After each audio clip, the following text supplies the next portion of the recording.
अफसाने नए पुराने। दरियाई घोड़ा। अंधेरा ही दादा की आंखों में रहा होगा। वो किसी भी चीज को देखते नहीं लग रहे थे। सारी चीजें जैसे पारदर्शी हो गई हों, अपना अस्तित्व उन्होंने खो दिया हो, और दादा की आंखें जैसे उनके पार कहीं अटक गई हों। ऐसे अंधेरे में कई कई रंगों के गुब्बारे तैरते हैं, ज्यामितियां और आकृतियां बनती हैं, फिर वो सब नष्ट हो जाती हैं। और आवाजें भी वैसी ही क्षणभंगुर। अचानक जैसे रात में अपनी ही परछाई में छिपे पेड़ों या झाड़ियों से एक साथ झिंगुर बोलने लगे हों, या दूर से किसी पहाड़ी की चोटी पे कोई बहुत बारीक और मध्यम आवाज में पुकारने लगा हो, दादा, ओ दादा। और फिर अचानक सब कुछ स्तब्ध, सन्नाटा। बेहोशी टूटने के बाद भी वो होश में नहीं थे। अगर होश में होते तो सुबह 9 बजे के उल्लास से भरे कमरे की एक एक चीज पर उनका कुतूहल ठहरता, और वो फिर से इस दुनिया में लौट आने की घटना पर आश्चर्य से भर उठते। रात में 8 के आसपास कम से कम मैंने तो सोचा ही था कि अब वो लौटने से रहे। लेकिन दादा फिर थे। उनके दाएं गाल के नीचे से लेकर कान के पीछे गले तक का मांस ऑपरेशन से निकाल दिया गया था। एक विकराल खुला हुआ घाव वहां था। उनकी दाईं दाढ़ भी निकाल दी गई थी, और इसीलिए उनके चेहरे का अनुपात बिगड़ गया था। देखने से लगता था जैसे बहुत जल्दबाजी में उनके चेहरे को आधा कर डाला गया हो। होंठ टेढ़े होकर लटक गए थे, नाक एक तरफ झुकी लग रही थी, और दाईं आंख बंद होने के बावजूद बंद रहे आने के लिए जद्दोजहद करती दिखाई पड़ती थी। दादा को खून मैंने दिया था। मेरी उम्र 18 साल की थी, और सारा खून आलू रोटी खाने से बना था।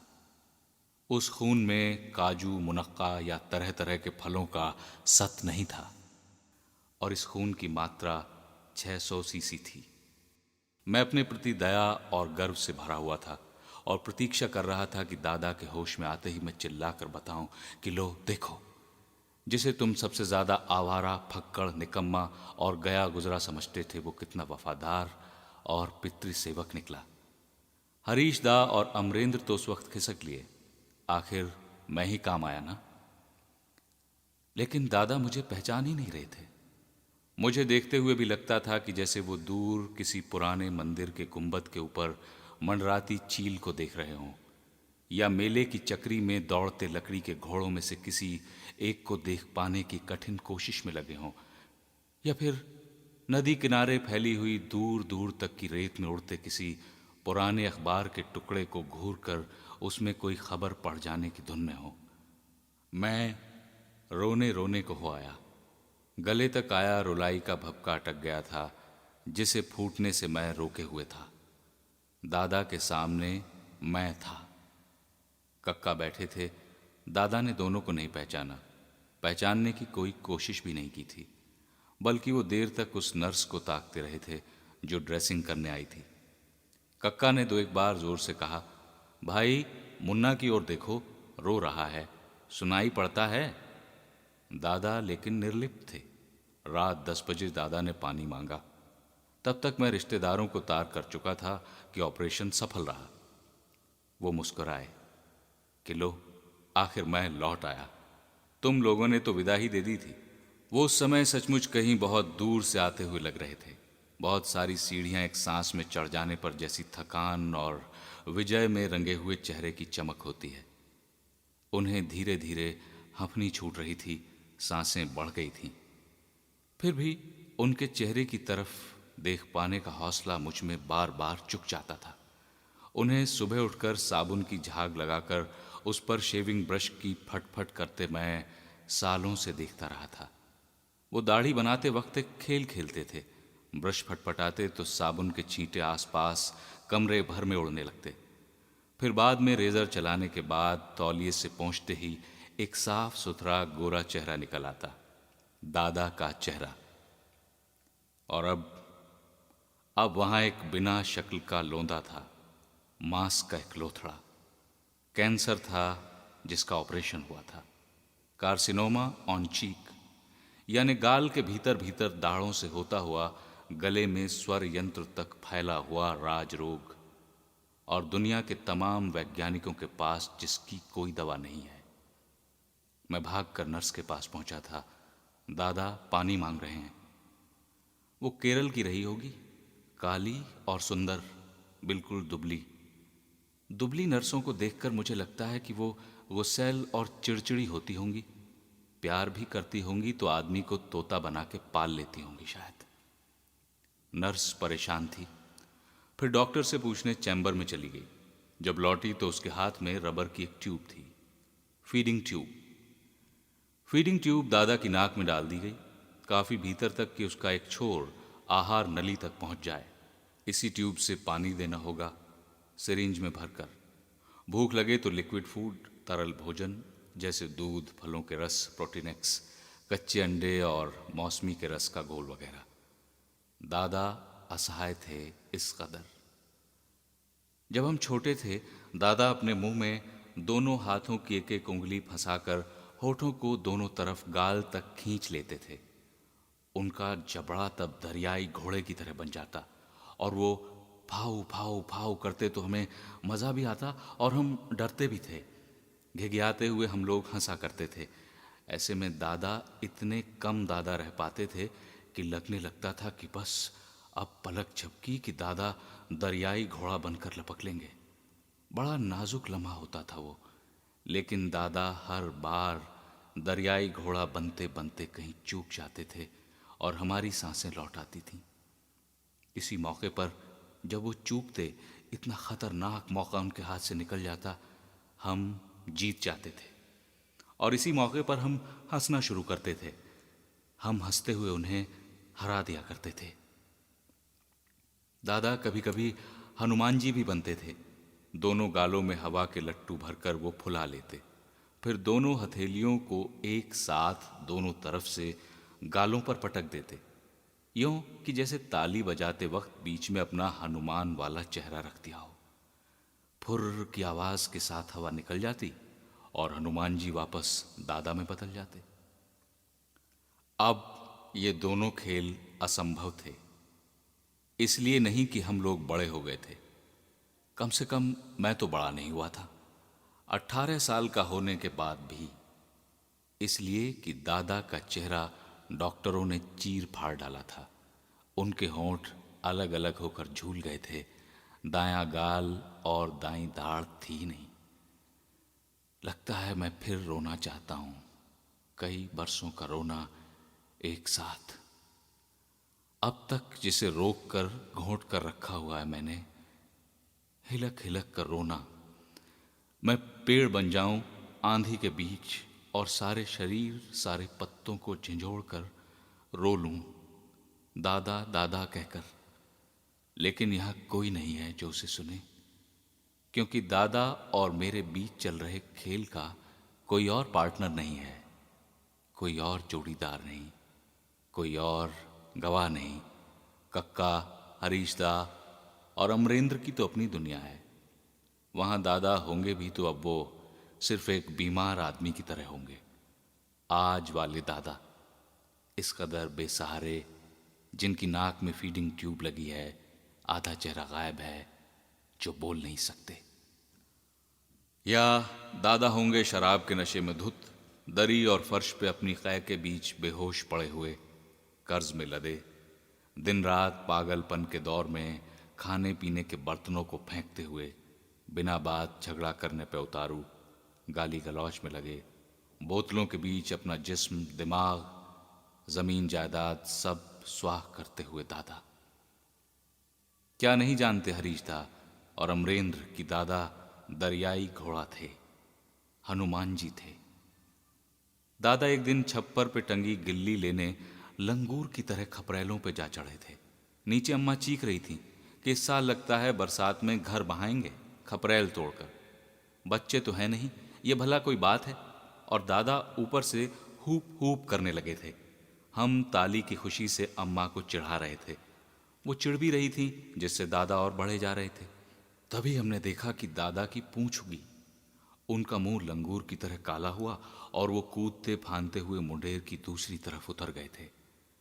हमारी आंखों के सामने दादा का वो सबसे सफल और चमत्कारपूर्ण करतब था।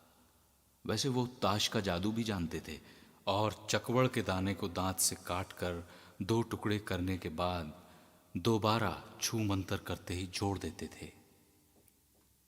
मैं बाहर से लौट कर आया तो कमरे में दवाओं की वही बोझिल गंध थी।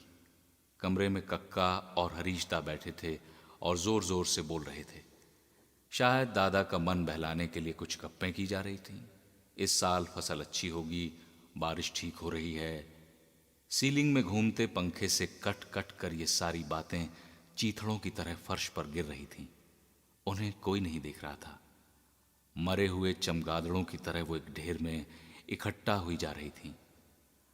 मैं जान गया था कि दादा इन बातों को सुन नहीं रहे हैं और शायद कक्का और हरीशदा का मन बहलाने की कोशिश में अपनी ही बातों में कहीं उलझ कर रह गए हैं। दादा उस बातचीत में कहीं से भी नहीं घुस सकते थे। दादा को वो लोग शायद भूल चुके थे। मैं कमरे में आया तो दादा जरा सा हंसे। ऐसा ही लगा था। उस चेहरे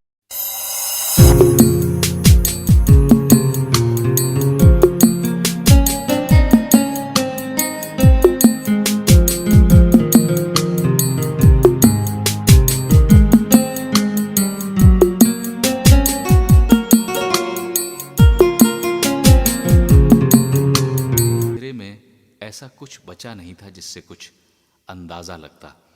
लेकिन वहां से जरूर थे, क्योंकि मुझे लगा था कि मैं जवाब में मुस्कुरा रहा हूं। दादा ने हाथ उठाकर अंगुलियां हिलाईं।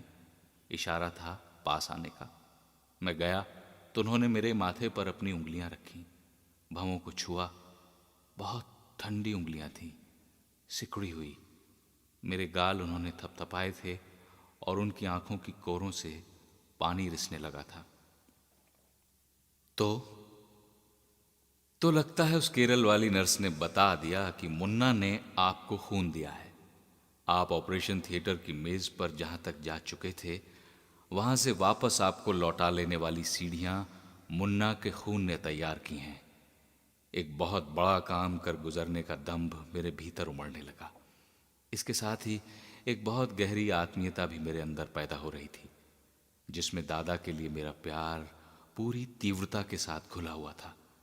मुझे लगा दादा के लिए मैं कोई भी काम कर सकता हूं, कुछ भी।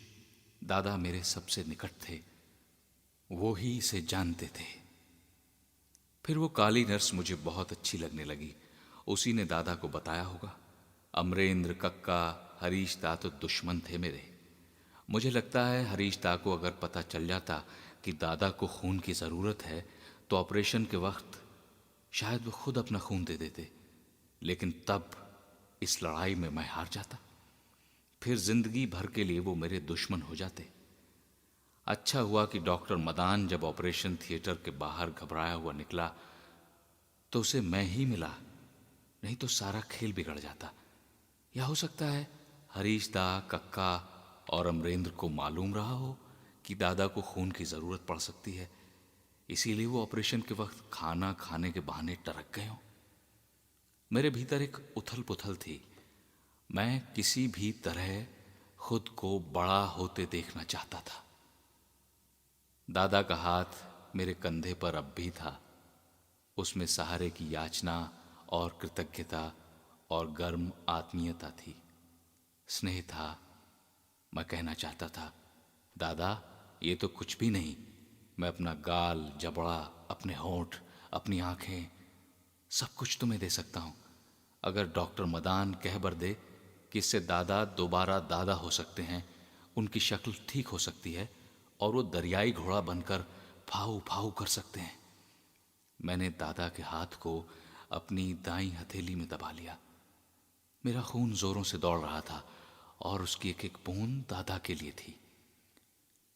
मुझे लगता है मैंने लंगूर की तरह हूप हूप किया होगा, क्योंकि दादा ही नहीं, कक्का, हरीश दा, अमरेंद्र और वो केरल वाली काली नर्स, सब लोग जो कमरे में थे हंसने लगे थे। लेकिन मैं भीतर से दहल उठा था। दादा की हंसी हंसी नहीं थी। एक पिशाच या घड़ियाल का जबड़ा वहां फैल गया था और वो अपने गले से घुर घुर घुर कर रहा था। मैं उस दिन हीरो था। शतरंज में मैंने अमरेंद्र और हरीश दा को कई मर्तबा हराया था और आज मैंने फिर शह दी। और ये साफ साफ पैदली मात थी। सभी की कोटें पिटी हुई थीं। मेरे बादशाह दादा थे और उन्हें मैंने अचानक एक मजबूत किला बनाकर बचा लिया था। ड्रेसिंग करने के बाद और चार्ट पर कुछ लिखने के बाद नर्स जाने लगी तो उसने मुझे बुलाया। अपने ड्यूटी रूम में उसने मुझे मक्खन लगे 2 स्लाइस, एक उबला हुआ अंडा और एक गिलास गाढ़ी कॉफी दी थी। उसने कहा था, अभी तुम्हें 1-2 हफ्ते खूब खाना पीना चाहिए, नहीं तो कमजोरी आ जाएगी। फिर वो घर के बारे में पूछने लगी, कॉलेज के बारे में। मैंने बताया, मैं हमेशा फर्स्ट आता हूँ। मैं 18 साल का था। बाजी में जीत गया था। दादा का ऑपरेशन ठीक हुआ, वो बच गए थे। मैं खुश था, बहुत खुश। और वो नर्स जो केरल की नहीं, आंध्र प्रदेश की थी और जिसका नाम था डी नीलम्मा राजुलू, वो मुझे बहुत अच्छी लगने लगी थी। मैं उसे प्यार करने लगा था शायद। मैंने स्लाइस खाते हुए मन ही मन प्रतिज्ञा की थी कि जैसे ही दादा ठीक होंगे मैं इस नर्स से शादी कर लूंगा। दूध में प्रोटीनेक्स और ग्लूकोज मिलाकर उसे सिरिंज में भर लिया जाता, फिर फीडिंग ट्यूब के जरिए उसे दादा के पेट में पहुंचा दिया जाता। यही उनका आहार था। दादा को अन्न खाने की बेतरह इच्छा होती रही होगी। दाल भात, आम का अचार, थोड़ा सा घी और भिंडी का कुथीमा, मछली खट्टे शोरबे वाली और भुना हुआ कुरमुरा पापड़। लेकिन दादा मजबूर थे। बहुत बड़ी थी उनकी मजबूरी। वो बोल तक नहीं सकते थे। उनके होठों से लार बार बार बहकर बाहर निकलती।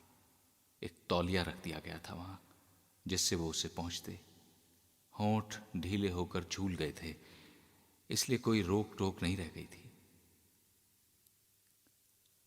रात थी, बिजली चली गई थी। पूरा अस्पताल अंधेरे में डूबा हुआ था। पंखे बंद थे। मरीजों के बीमार पसीने की गंध के साथ दवाइयों और पट्टियों की गंध घुल मिल गई थी। हरीश दा, अमरेंद्र, कक्का बाहर बरामदे में सो रहे थे। दादा जगे हुए थे। मैंने कमरे में मोमबत्ती जला दी थी और स्टूल पे बैठा हुआ था। बहुत देर से मैंने दादा की तरफ देखा नहीं था। मैंने देखा, फिर जड़ हो गया। एक पत्थर की तरह जिसके भीतर भय की झुरझुरी दौड़ रही हो। मोमबत्ती की पीली रोशनी में दादा का चेहरा डरावना और अपरिचित लग रहा था। इस आदमी को मैंने कभी नहीं देखा। क्या ये सचमुच आदमी ही है? कौन हो तुम? मैं चीखना चाहता था। अगर दादा को कभी आईना दिखा दूं तो क्या वो बर्दाश्त कर सकेंगे? मैं डर गया था। ये दादा नहीं थे। दरियाई घोड़ा, हनुमान, राक्षस, पिशाच, मगरमच्छ, सब एक साथ सामने के पलंग पर एक शरीर बनकर लेटे हुए। लगता है हमारे बचपन के दिनों में जहां वो दरियाई घोड़ा बनते बनते मौका चूक जाते थे और हमारी जीत हो जाती थी, आज वैसा नहीं होने दिया दादा ने। लेकिन ये उनकी भी हार थी, बहुत बड़ी हार। मैंने सोचा मोमबत्ती उठाकर ऐसी जगह रख दूं कि उनका सर अंधेरे में डूब जाए। लेकिन मैंने देखा वो बुला रहे थे। मैं चीख सकता था, लेकिन उस डरावने चेहरे में इतनी याचना भरी असहाय करुणापूर्ण आंखें थीं कि मैं भीतर से पिघल गया।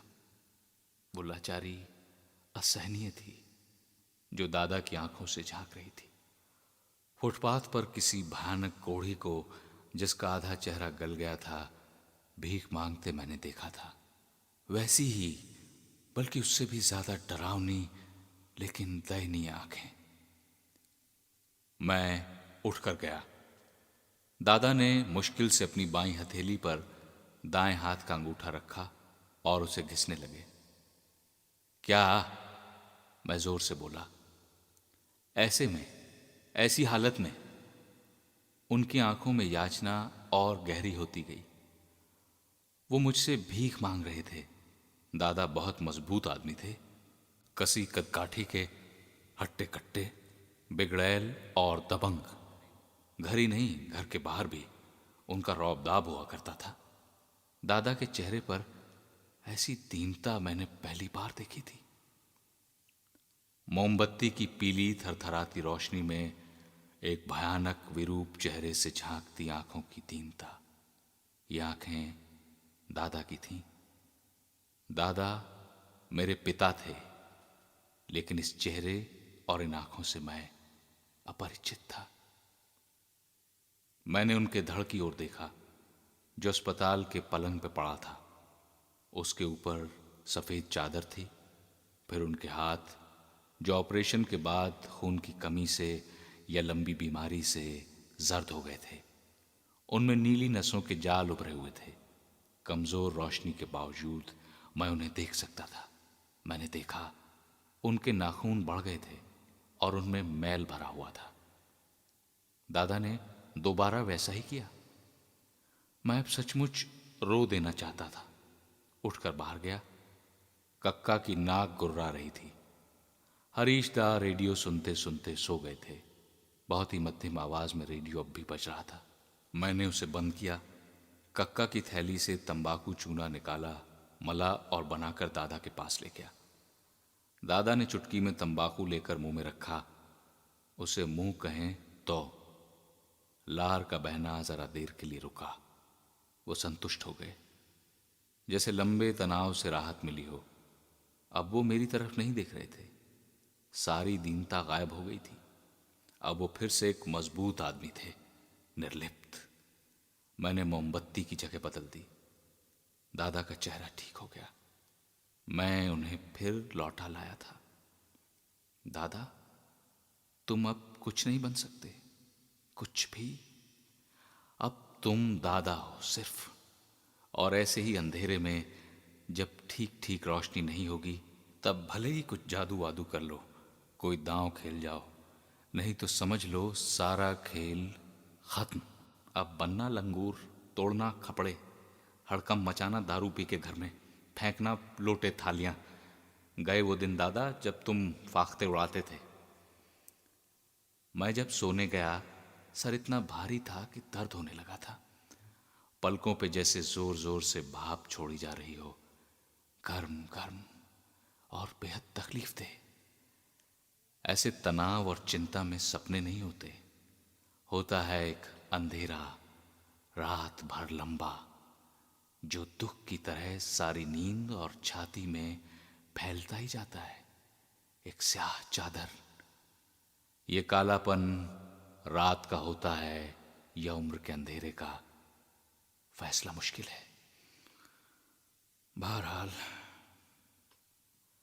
सुबह जब कमरे में कोई नहीं था, दादा ने चेहरे को फिर वैसा ही निरी बनाया। आंखों में वैसी ही याचना, अभ्यर्थना, भिखमंगापन। फिर ये सिलसिला चल निकला। दादा ने मेरी कमजोरी पकड़ ली थी। अकेला होते ही मैं उनके दांव के नीचे आ जाता था। अपनी मौजूदा हालत का वो भरपूर फायदा उठा रहे थे, बल्कि ये उनके लिए एक अस्त्र बन गया था।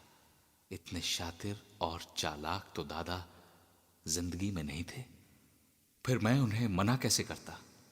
पता नहीं कब की तलब थी उन्हें तंबाकू की। घर में उनके लिए हर सुबह थैली तैयार होती। मुझे भी दादा ने कभी मना नहीं किया। सर्दी के दिनों में अम्मा कहती, बेर खाने से खांसी हो जाती है। दुर्भाग्य से बेर सर्दियों में ही पकते हैं। दादा चुपके से जेब से निकालकर हमें बेर दे देते। अम्मा एक आध भुट्टा खाते ही छुड़ा लेती। पेट खराब हो जाता है। दादा जी भरकर भुट्टे नींबू नमक लगा कर देते हमको। दादा हमारे मन की हर बात जानते थे, समझते थे। चिट्ठियां आई थी। कक्का ने पहले पढ़ा। मैंने कहा, कोई ऐसी वैसी बात हो तो अभी दादा को न बताई जाए। हरीश दा ने कहा, इससे क्या होगा? डॉक्टरों ने कहा है अब ऑपरेशन के बाद कम से कम 7 साल तक कोई फिक्र नहीं है। बहुत बड़ा ऑपरेशन हुआ है। डॉक्टर मदान कह रहे थे उनके कैरियर का सबसे बड़ा ऑपरेशन यही है। मुश्किल ये थी कि मेरी उम्र सबसे कम थी। मैं ऐसी वैसी कई बातों को जिन्हें ज़रूरी और गंभीर समझता था, वो लोग हंसकर टाल देते थे या उन पर कोई असर ही नहीं होता था। अब जैसे मैं बतलाता हूं कि मैं दादा को तंबाकू बनाकर देता हूं तो कक्का और हरीश दा मुझ पर बरस पड़ते, डांटते। लेकिन जब मैं उन्हें बतलाता कि दादा की हालत उस समय कैसी हो जाती है, उनकी आंखों में कितनी दीनता और याचना भर आती है, मैं किस तरह मजबूर हो जाता हूं, मैं जानता हूं। इन बातों का उनके लिए कोई अर्थ ही नहीं होता। वो तो दादा का इलाज करवाने आए थे। जो डॉक्टर कहता था उसे करते थे। दादा तो उनके लिए मरीज थे फकत। कक्का चिट्ठी पढ़ रहे थे।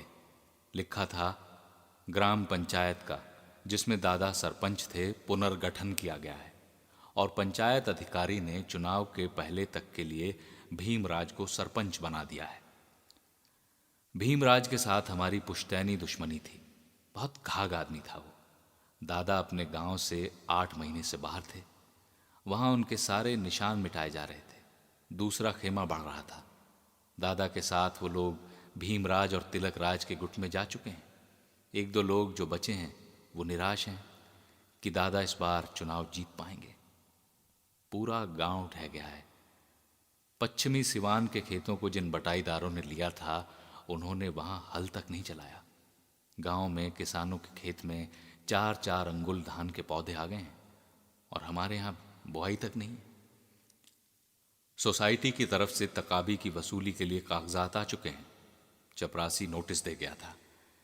इलाज के लिए जिन 3 खेतों को बेचा गया था, खरीदारों ने पटवारी कानूनगो को रिश्वत खिलाकर बिना पूरा पैसा दिए ही पट्टा बनवा लिया है। अब जरूरत पड़ने पर पैसा कहां से आएगा? अमरेंद्र फिर फेल हो गया है। मुन्ना का कॉलेज खुलने में 10 दिन की देर है। फीस देनी होगी, कपड़े बनवाने होंगे, किताबें खरीदवानी होंगी। मैं चीख कर कहना चाहता था, कक्का बंद करो ये सब। तुम दादा के सगे छोटे भाई हो। तुम्हें पता नहीं ये एक एक खबरें दादा के दिमाग पे भारी चट्टानों की तरह टूट रही होंगी।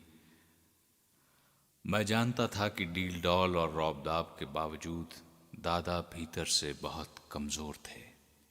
अफसोस था कि सिर्फ मैं जानता था। शायद अम्मा जिंदा होती तो वो भी जानती।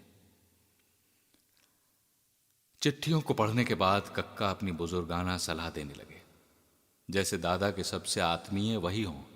हरीश दा और अमरेंद्र बैठे हुए गंभीरता से सुन रहे थे।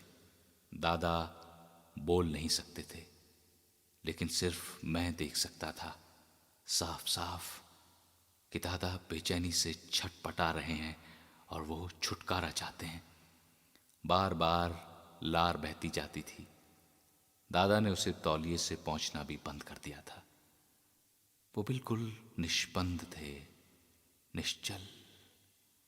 कक्का समझा रहे थे कि कौन सा रास्ता ठीक होगा, कैसे इन मुसीबतों से निपटा जाए। परेशानी चिंता की बात नहीं है। हरीश दा और अमरेंद्र हाँ हूं कर रहे थे और बीच बीच में अपनी राय जाहिर करते जाते थे।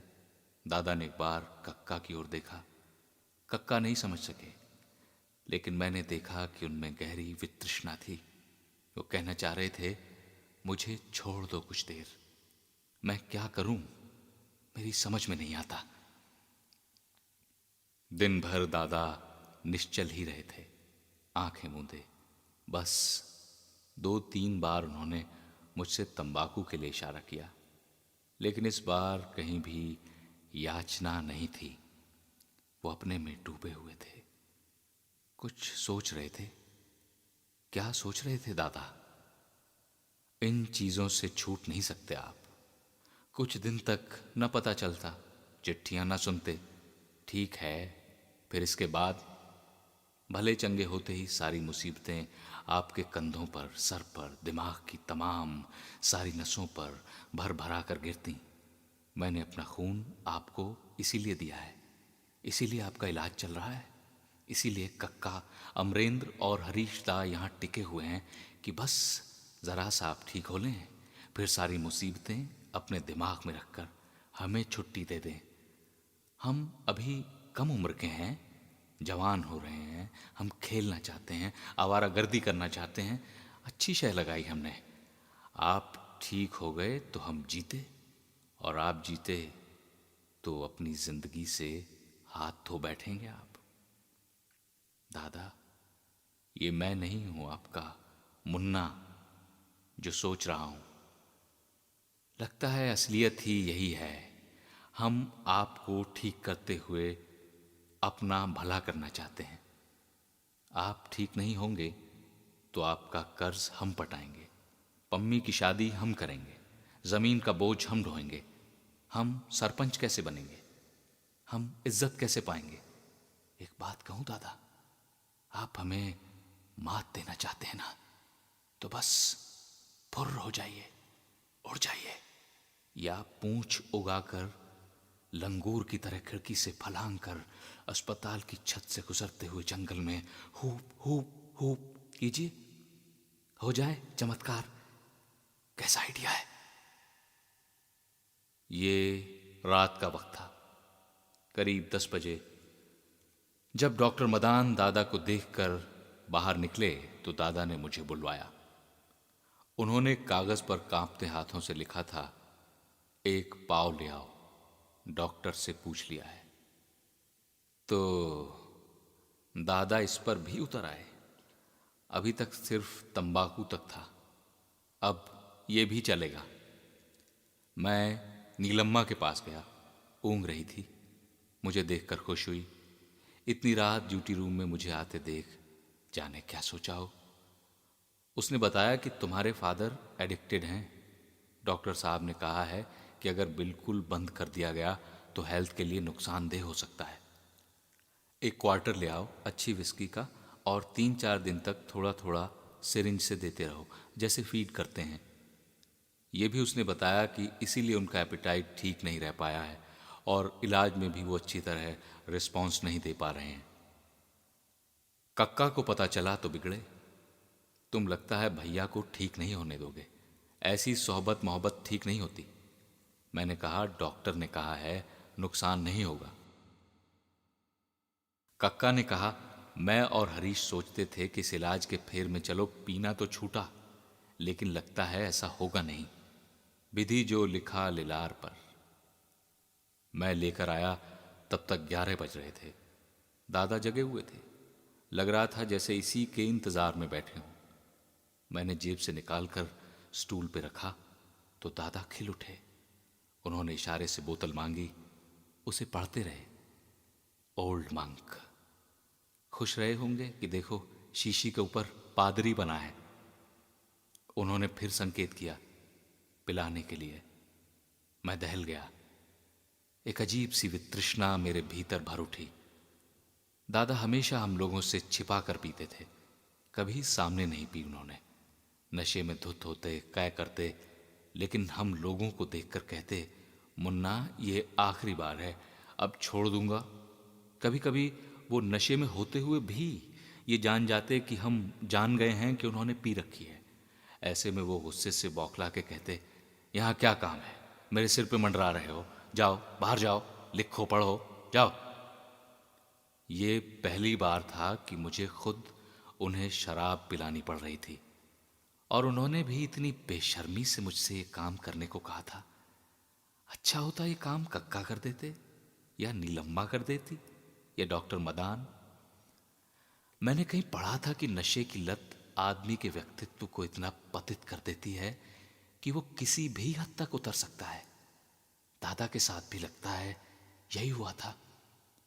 उनकी आत्मा मर चुकी थी। मैंने सिरिंज भर लिया था और फीडिंग ट्यूब से उन्हें पिलाने लगा। मैं जानता था कि उन्हें कोई स्वाद नहीं मिल रहा होगा, क्योंकि शराब सीधे हलक के नीचे आहार नली तक पहुंच रही थी। वहां कोई स्वादेंद्रियां तो होती नहीं। फिर भी दादा के चेहरे से लग रहा था कि उन्हें राहत मिल रही थी। डॉक्टर साहब ने जो मात्रा बताई थी उतनी देने के बाद मैं बंद करना चाहता था कि दादा भिखमंगे बन गए। बीमार आदमी की आंखों में प्रार्थना, एक लिजलिजी गिड़गिड़ाहट, थोड़ा, ए मुन्ना, बस थोड़ा, थोड़ा सा और, एक बेटी, जरा सा, बस बस इतना। वो हाथ उठाकर उंगलियों से भीख की मात्रा बता रहे थे। मैंने लगभग पूरा क्वार्टर उनके भीतर उड़ेल दिया और भाग खड़ा हुआ वहां से। ऑपरेशन हुए 10 दिन हो गए थे। तब से पेट में अन्न का एक दाना भी नहीं गया। लिक्विड फूड से क्या होता है? कमजोरी बहुत थी, खाली पेट में इतनी विस्की। अगर दादा को कुछ हुआ तो मैं अपने आप को खत्म कर लूंगा। भीतर से कहीं गहरा अपराध बोध, एक पाप बोध मुझ में भर गया था। कक्का, हरीशदा सचमुच दादा के हितैषी हैं। वो कभी नहीं चाहेंगे कि कुछ भी ऐसा हो जिससे दादा की तबीयत फिर बिगड़े। और मैं, दादा के सबसे पास होने का दावा करने वाला मुन्ना, उनके साथ इस खेल के कितने घृणापूर्ण दौर में पहुंच गया। मैंने पाप किया है।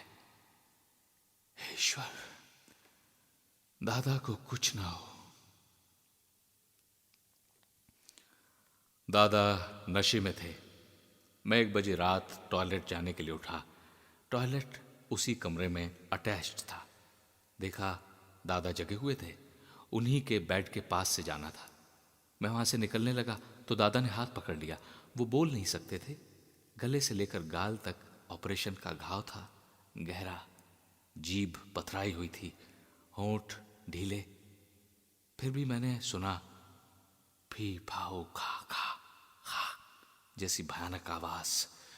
वो गुर्राहट थी या प्रार्थना या क्षमा याचना।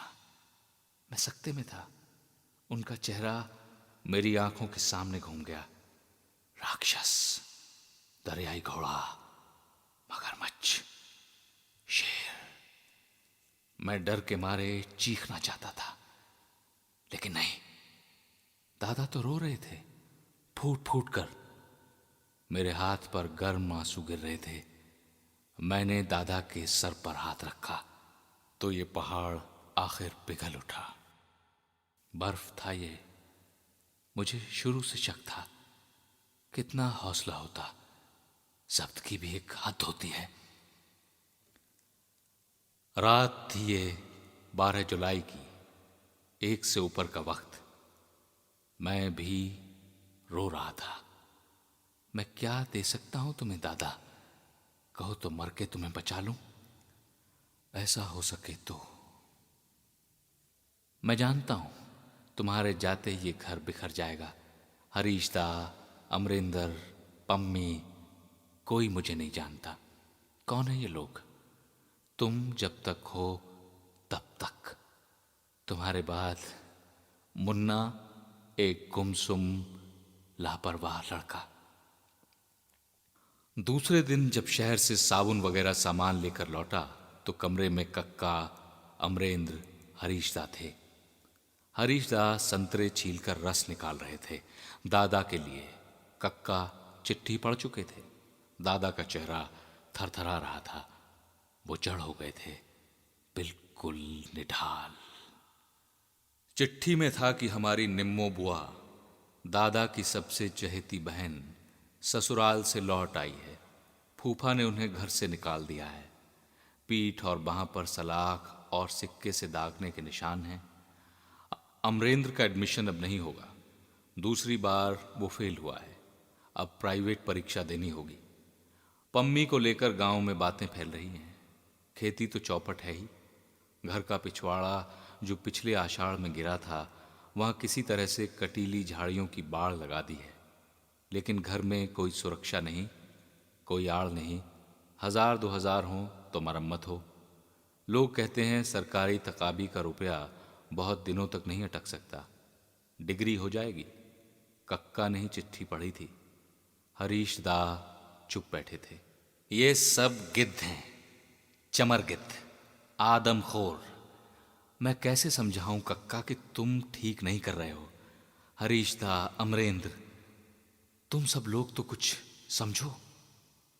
दादा ने 4 बजे से ही मांगना शुरू कर दिया। नीलम्मा परेशान थी।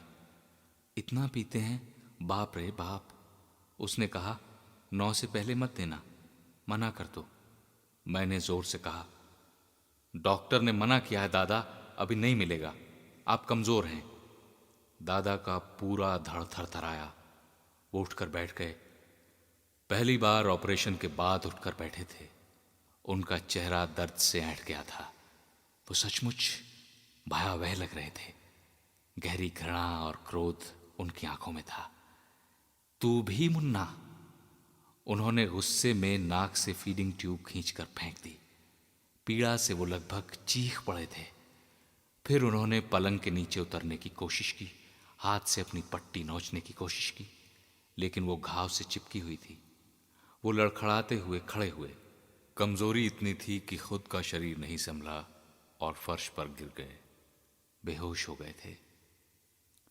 आध घंटे बाद दादा ठीक हुए। फीडिंग ट्यूब फिर उनकी नाक में लगाई गई। वो हार चुके थे। उन्होंने आत्मसमर्पण कर दिया था। जो चाहो कर लो मेरे शरीर के साथ। उन्हें फिर लिक्विड फूड दिया गया, मौसमी, संतरे का रस, अंडे का पतला घोल। वो स्वस्थ लग रहे थे। रात 9 बजे डॉक्टर के कहने पे उन्हें थोड़ी सी ब्रांडी दी गई। दादा बिल्कुल खामोश थे। 3 दिनों बाद से दादा को कोई सिकाई के लिए ले जाना था, कोबाल्ट थेरेपी। डॉक्टर मदान ने उन्हें चेक किया और परेशान हो गए। लगता है सेप्टिक हो गया है, मवाद आ रहा है, अभी सिकाई नहीं हो सकती। इलाज खींचने लग गया। दादा ने मुझे लिख कर दिया, चिट्ठी आई है, कॉलेज खुल गया है, तुम जाओ, मैं 1 महीने में ठीक होके आ जाऊंगा। रुपए लल्लू से ले लेना, मैं उसे अलग से लिख रहा हूं। हमारे कुछ रुपए उसकी तरफ निकलते हैं, 200 इधर भेज देना, जरूरत पड़ेगी। सवेरे दादा की नींद जल्दी नहीं खुली। मेरा टिकट आ गया था। 12 बजे मेरी ट्रेन थी। 10 तक दादा सोते रहे। डॉक्टर मदान एक बार फिर लौट चुके थे। 10:15 बजे दादा को जगाया, लेकिन उनकी आंखों में पहचान नहीं थी। वो किसी की तरफ देखते हुए नहीं लग रहे थे। जिस दिन ऑपरेशन हुआ था उसी दिन जैसी हालत थी उनकी। मुझे लगा वो थोड़ा सा हंसे, लंगूर बने होंगे। वो कुछ देख रहे थे, कुछ खोज रहे थे, कहीं अंधेरे की आकृतियां रही होंगी। मैं जरूर होऊंगा उस अंधेरे में अम्मा के साथ। ठीक से देखो दादा, अमरूद के पेड़ पे चढ़ा हुआ जो डाल हिला रहा है जोर जोर से, वो मैं हूं, मैं। देखो देखो, नदी से केकड़े पकड़कर तुम्हारे सामने छोड़ रहा हूं। तितली की कमर में धागा बांधकर मैं उड़ा रहा हूं एक जिंदा पतंग। इधर देखो, तेज तेज घूमती गोल चक्री के उस नीले काठ के घोड़े पे कौन बैठा है, पहचाना? वो मैं हूं दादा, मैं, मुन्ना। और पीछे देखो, तीसरे लाल घोड़े पे हरीश दा, फिर अमरेंद्र, पम्मी उधर खड़ी है वहां गन्ने वाले के पास। अब हम डरने से रहे, बनो तो भला हनुमान जी, और डराओ हमें। एक थप्पड़ में फुर सारी हवा निकल जाएगी। डॉक्टर मदान गंभीर थे। उन्होंने मेरे कंधे पे हाथ रखा। उनके साथ कक्का, हरीशदा भी बाहर निकले। डिलीरियम है, लगता है थोड़ी देर बाद कोमा में चले जाएंगे। घबराने की कोई बात नहीं है, डॉक्टर के बस में बहुत कम चीजें होती हैं। मरीज ही ठीक होता है। कोऑपरेट करना छोड़ दे, रिस्पॉन्स ना दे तो मुश्किल हो जाता है। इन्हें जॉन्डिस हो गया है, बहुत डेलिकेट सिचुएशन है, सेप्टिक अलग, कोबाल्ट थेरेपी भी नहीं हो पा रही है। क्या करें?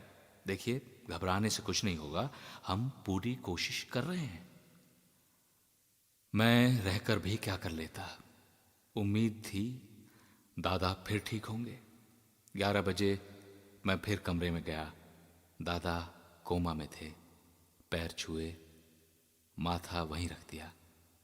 मैं रो रहा था, कई बरस का रोना एक साथ। जोरों से रो रहा था मैं। नीलम्मा सर थपथपा रही थी। अब कुछ नहीं बचा था। मैं मात खा चुका था। दादा ने शातिर चालाकी की।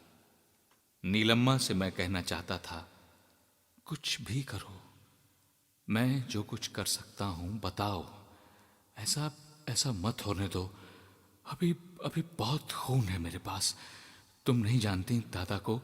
एक बार बात करा दो। मैं उन्हें शह दूंगा। 12 बजे ट्रेन थी। कक्का ने कहा, जाओ, भगवान ठीक करेंगे। जब अस्पताल आए थे इससे भी बुरी हालत थी। डॉक्टर ने कहा 1 हफ्ते में जॉन्डिस ठीक कर लेंगे। पढ़ाई में मन लगाना तुम। जब प्लेटफॉर्म पे था तब याद आया कि दादा के नाखून बहुत बढ़ गए थे और उनमें मैल भरा हुआ था।